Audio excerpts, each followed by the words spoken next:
Hello, everyone. Welcome back to Inklings Behind the Scenes. My name is Cody Lawhorn. I am one of the producers and the head writer on Inklings. On this episode of Inklings Behind the Scenes, we have another special episode of the Writer's Room Takeover, and this episode is called The Fifth Element.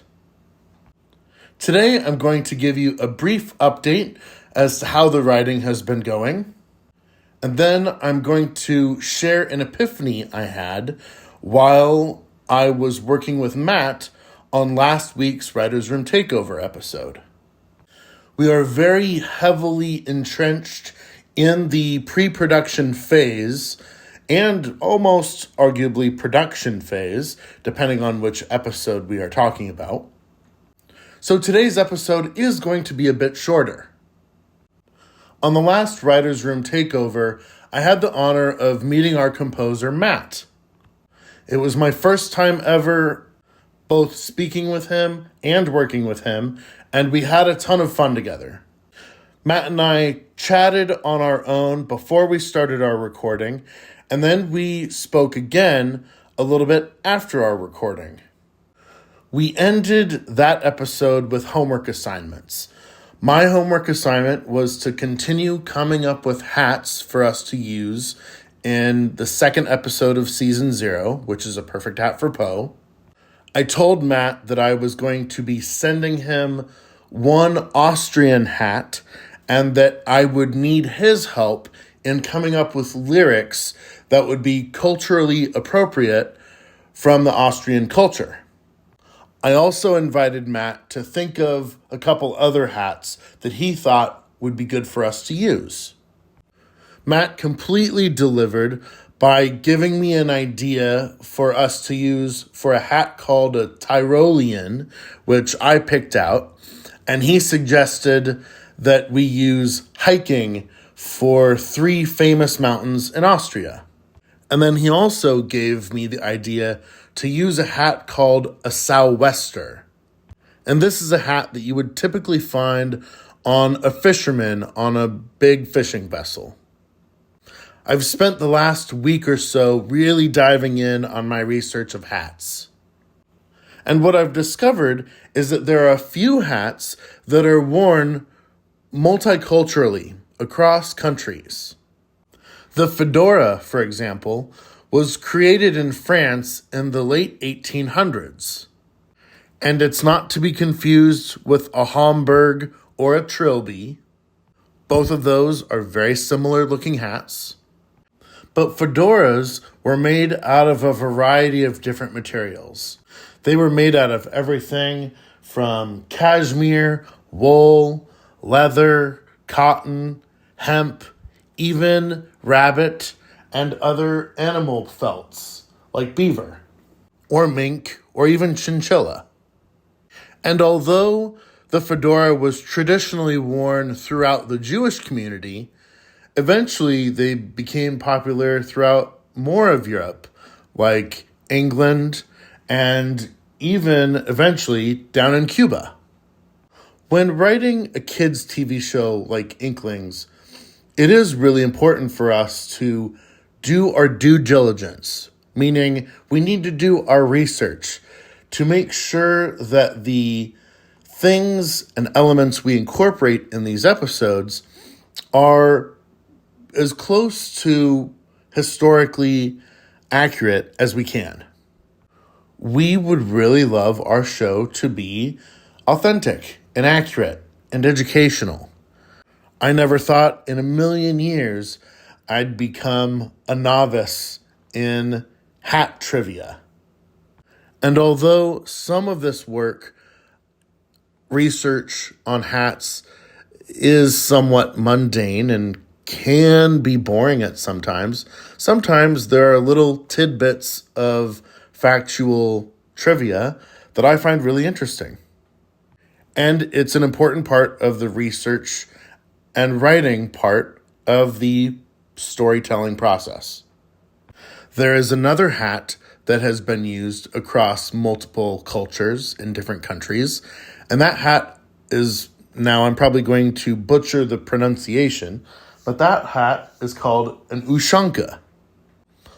Although this hat may have originated in Russia, it quickly caught on in Finland, Germany, and even Poland and Italy, as well as a few other countries that I haven't mentioned. And the reason why we do this research is that as writers, we need to find and utilize these historical facts as best as we can. All right, I think we've tumbled down the rabbit hole of hats enough for now. I just wanted to share the research process that goes into the writing. So far, we've come up with about 8 hats that we want to use. We've agreed, between Matt, Jesse, and I, we've agreed on 2 hats for sure, and those are the ones that I shared with you earlier, the Tyrolean and the Sou'wester. I've sent Matt and Jesse an email with a list of other hats and potential lyrics, as well as another list of hats that I'm still cooking in my brain. My current homework is to really finish up my part of the first episode of Season 0, which is Cowboy Dinosaur.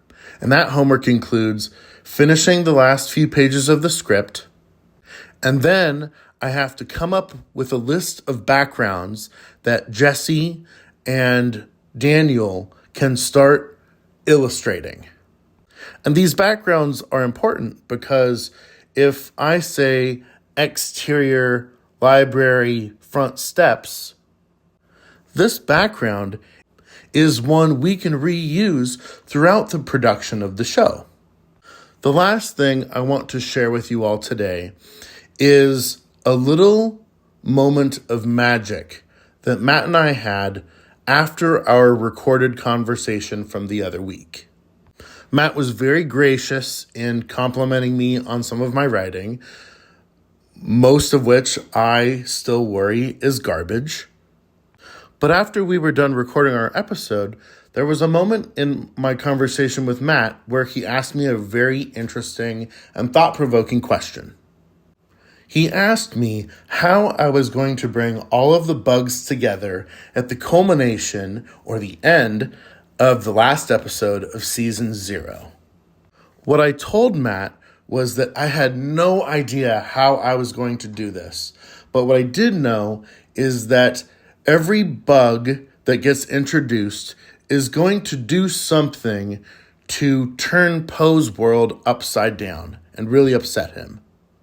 This question that Matt asked me was really the magical nugget I needed to put all of the pieces together.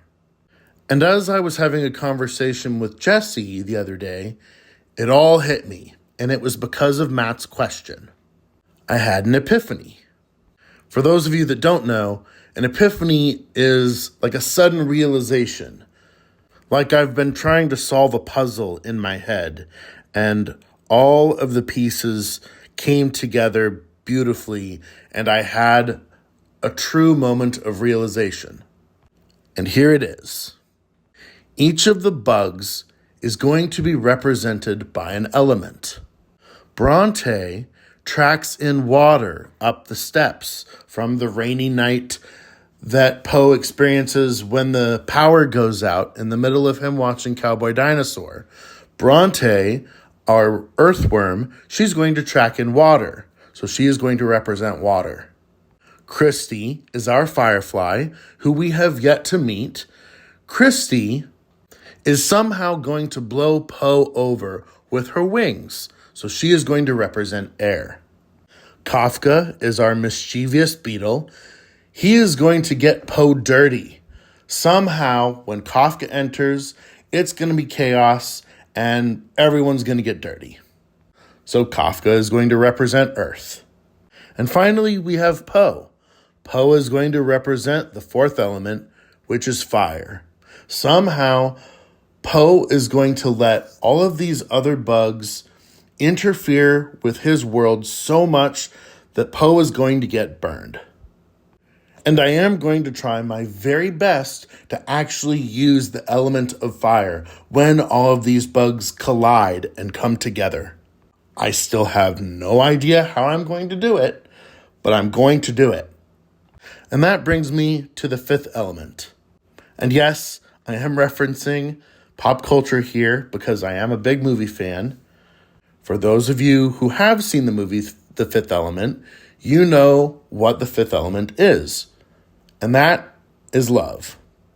Love is the core and the heart of Inklings. This is one of the parts of the creative process that I absolutely love the most. Collaboration with others can really form and blossom more creativity. If Matt hadn't asked me that really important question about how I was going to bring all these bugs together, I may have not come to this conclusion on my own. I am so fortunate. I have a really great team with me who inspire and encourage me to grow as a writer. And I really think all of us are going to benefit when we put all of our heads together to try to come up with a really great story and really form a tale that will inspire our audience to fall in love with these bugs as we have fallen in love with them. I thank you so much in your time and patience with me as I became a Mad Hatter earlier in the episode, and as I continued to nerd out about the joys of collaboration and group creativity. I can't wait until my next work session with Matt, and I am excited to see the background art that Jesse and Daniel cook up that we can reuse throughout the entire production of Inklings. Thank you for joining me on today's episode of the Writer's Room Takeover of Inklings Behind the Scenes. I hope you all have an absolutely wonderful weekend, and please remember that reading a book is a gift to yourself. Thank you.